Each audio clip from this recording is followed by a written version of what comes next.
Hey everybody, welcome back to Video Game Mess. So, Derek, no, this is not deja vu. No, you're not watching the same video a second time. That is because we know right now there are two static recompilations of Castlevania Symphony of the Night in development, one of which you can play today. So we're taking a look again at the Xbox Live Arcade version of Castlevania Symphony of the Night with a full static recompilation of the Xbox 360 version of the game, enhancing it beyond what Xenia can do. And when this video first came out, people talked a lot about different mod potential for this and whether or not mods would be possible. And even though this is just a first draft of that, you now have full modability for Castlevania Symphony of the Night on Xbox Live Arcade, and I'm going to be going over some of the mods today. But the developer on this one, by Robito, and honestly I feel like the developers make their names about as hard to pronounce as possible, sent me over some mods to improve a lot of different functions of this version of the game and make it basically par with PlayStation 1. And that is definitely something we all want, because I will say it every single time I talk about this one. This is one of the greatest games ever made. And if you're wondering why you're seeing the PlayStation 1 button prompts there and not Xbox Live Arcade or Xbox prompts, is because one of the modification changes up the graphics so that you get the original PlayStation 1 button iconography versus the Xbox 360 buttons. And I know that is a small thing, but it's something that people always talk about, and it is one of the mods you can do today. But honestly, the big one, and I'll let you listen to it in the soundtrack sample, is now you can bring the entirety of the Redbook audio version of Castlevania Symphony of the Night on PlayStation 1's audio into the Xbox Live Arcade recomp. And that is because there were file size limits back in the day as to how big these games could be on downloads, so you ended up in a situation where basically you had to reduce the audio quality down, so technically this game had a lower audio quality than the PlayStation 1 original. Now with this new mod engine support, that's completely not the case whatsoever. You're getting every bit as good of audio quality, and technically maybe even better depending on what files you use, than you would see on PlayStation 1. And I will say it couldn't be any easier to install these things. You definitely want to use Goopie Launcher. It's going to be much easier to actually get Symphony of the Night running, and that is directly from the developer themselves, because they also worked on Goopie Launcher in conjunction with other people. You take the mods you can find over on Discord, and you drag and drop the zip files over top the Castlevania Symphony of the Night launcher right here, and they will automatically install themselves and tell you that everything worked. Goopie Launcher is insanely easy, and now installing mods makes it even easier from there. Just make sure you have the most recent version of Goopie Launcher installed, and if you hit F1 you're going to see all the mods that are enabled. Right now we have Music Player, we have the cross-platform button prompts, we have the game symbols, as well as the original high-definition audio quality for the soundtrack in and of itself. And even though it's not something that's going to be the biggest innovation in the world, if you press F6 you'll get an entire music player, and that way you can go through every single track in Castlevania Symphony of the Night. And honestly, it is a really good test to make sure all your mods were installed correctly, because if you hit the button and this pops up, you know everything's working. If you hit the button nothing happens, that means you don't have any mods installed. So go ahead and press F1, it'll tell you everything you have currently loaded up and what is functioning, and then from there you can play around with absolutely everything. And you know what that means. You know that both the PlayStation 1 recomp, which I showed you the widescreen support on just recently, as well as the Xbox Live Arcade recomp version, are both going to be getting some serious mods in the future, and that is going to be 100% amazing for the Symphony of the Night community. And before you ask, both this recomp as well as the PlayStation 1 recomp are 100% done by hand with nothing like Claude in the background in any way. So for those of you that do care about that fact, you can rest assured that this is just done by the developers themselves and nobody else. Now, as far as the mod development is concerned, could somebody use that in the future? Of course they could, and they may even do that, but it's one of those things, those are by individual users. And if you do go over to the Discord server, I will leave a link in the description below for the Nocturne Recomp server. You can see all of the mods in active development and what is coming.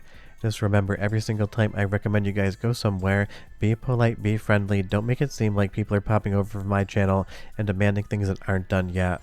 But this is definitely a promising start, and it means that we're going to have two different static recomps of Symphony of the Night working side by side in tandem. Is one going to be easier to mod than the other? I'd have to check into that a little bit more. Let's go into the first of two soundtrack samples, because again the audio quality has been improved to the PlayStation 1 version, and I'll be right back with a lot more information on this.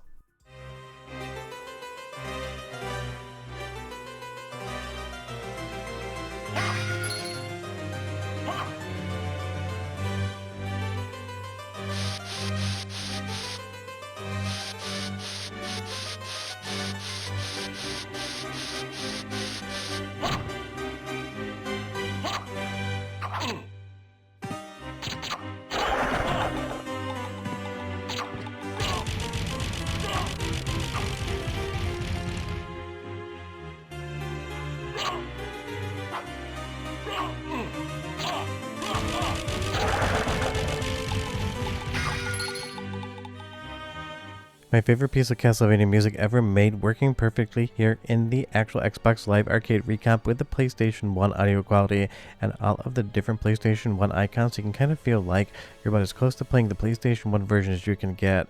And the developer of this, as well as Goopie Launcher, wanted me to let you know that the Steam version of the launcher has been fixed since I originally put this video out, because some people were having issues with Goopie Launcher on Steam Deck not working properly, so there has been an update. You should definitely reinstall that. You should be 100% perfectly fine. And trust me, if you want to play this one, you want to use Goopie Launcher. It just makes everything like a 2-click process versus having to set everything up manually from the GitHub repo. And I know maybe 9 out of 10 of you did struggle with this one without Goopie Launcher, so I can't recommend that enough. And honestly, between Goopie Launcher and GitHub Launcher, we've been getting a lot of nice quality of life pieces of software that make getting these games running easier. Because I always remind myself, you do not know what I know, and I need to make sure everything is about as easy as possible for you to be successful with it and be able to play it. That way you can have as much fun as I'm having.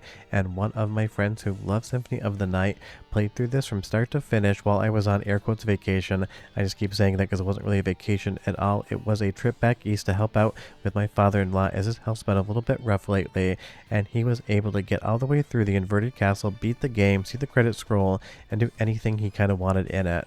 And you will see here again, there is a mods channel on the Discord server, so you're going to be able to see what is currently in development and then see what is coming soon. And there will be download files for each and every one of those mods there, outside of the soundtrack mod, because of course that does involve the music files from the disc, so you'll have to rip your legally owned Symphony of the Night disc to be able to import those in. But it really shouldn't be all that hard to find a version of that, if you know what I mean. And you're going to see more of these mods come in the future, so just go ahead, pop over to there, grab the zip files, and then drag and drop them into the Symphony of the Night window when you're using Goopie Launcher. And just be aware, you can't drag and drop them into any window. You have to have Symphony of the Night selected and ready to hit the play button for those to actually ingest correctly, and I know that'll trip just a few people up. But since I first tested this, the actual recomp has improved, the launcher around it has improved, and full mod support has come in, because I did see some comments basically saying that this was a quote-unquote nothing burger, the modifications would never be able to work with this code. And even though I don't really like pessimism on the channel, I always feel like people will find a way. It took about a week for these mods to be developed and for the entire mod engine to be incorporated in, so now whoever wants to work on mods can definitely do that. So hopefully in the future we see stuff like randomizers come in, and maybe even 16:9 widescreen support, just like we saw on something like the Symphony of the Night PlayStation 1 recomp currently in development. And we went from having 0 Symphony of the Night recomps to having 2 in the same week, and that is 10 out of 10 outstanding. Even if one currently isn't available to the public, it is still in the testing phase. But honestly, that is what I love about retro gaming. There's so much fun to be had, and we're all right in the middle of it. For one more soundtrack sample, I'll come back and show you a few more mods to enjoy.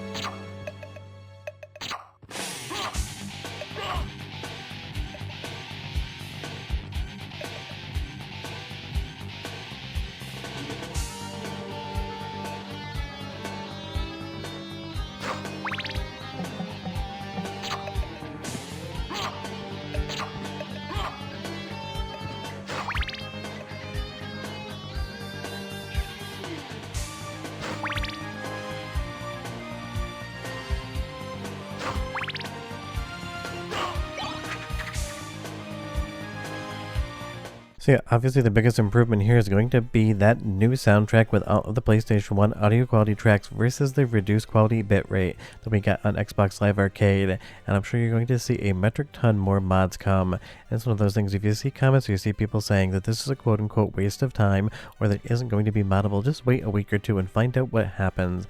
It's one of those things, I don't understand why there is this kind of undercurrent in recomps and source ports where people are saying that they aren't worth time or that the mods for the original game are the only ones you're ever going to want to play. I'm not sure if there is just some sort of kind of fiefdom out there where people feel like the things that have been made before are the only things that should exist or could exist, because trust me, you're seeing in 2026 basically anything can exist if developers want to spend their time and energy on it. And I am absolutely stoked that we're getting not one but two static recomps of one of the best games ever made. If you want to play these, again, both links are in the description below. If you have any issues with Goopie Launcher, you can probably pop over to that Discord server and ask for help nicely. But I'll see you next time. Bye-bye.